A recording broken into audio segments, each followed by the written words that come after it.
కార్తీక మాసం అనగానే మనందరికీ భక్తులకి అనిర్వచ్యమైనటువంటి భక్తితో మన హృదయాలు నిండిపోతాయి. కార్తీక మాసం అక్టోబర్ 22 నుంచి ప్రారంభమవుతోంది.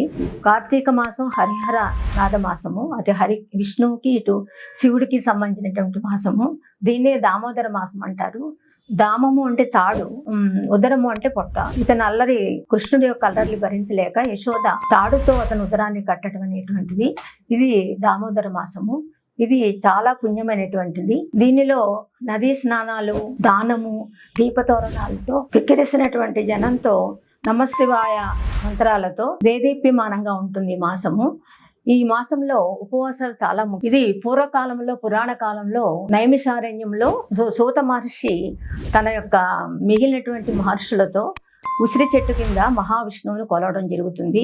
తులసీమాతను కూడా పూజిస్తారు. సాయంత్రం పూట కార్తీక దామోదరునిగా పూజించి నైవేద్యం స్వీకరిస్తారు. ఇది విష్ణువుకి మారేడు దళాలంటే ఇష్టము, శివుడికి తెల్ల జిల్లేడు పూలంటే ఇష్టము, ఇతనికి విష్ణువుకి సాలగ్రామ అభిషేకాలు ఇష్టము, శివుడికి మట్టితో తయారు చేసినటువంటి లింగంతో అభిషేకాలు చేస్తారు. దీంట్లో నదీ స్నానాలు అన్నట్టు చాలా ముఖ్యమైనది. తెల్లవారుజామున సూర్యోదయానికి ముందే నదీ స్నానం చేయాలి.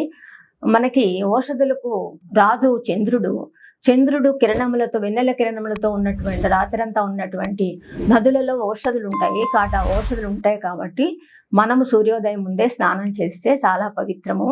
అలాగే దీంట్లో ఉపవాసాలు కూడా చాలా ముఖ్యమైనటువంటివి.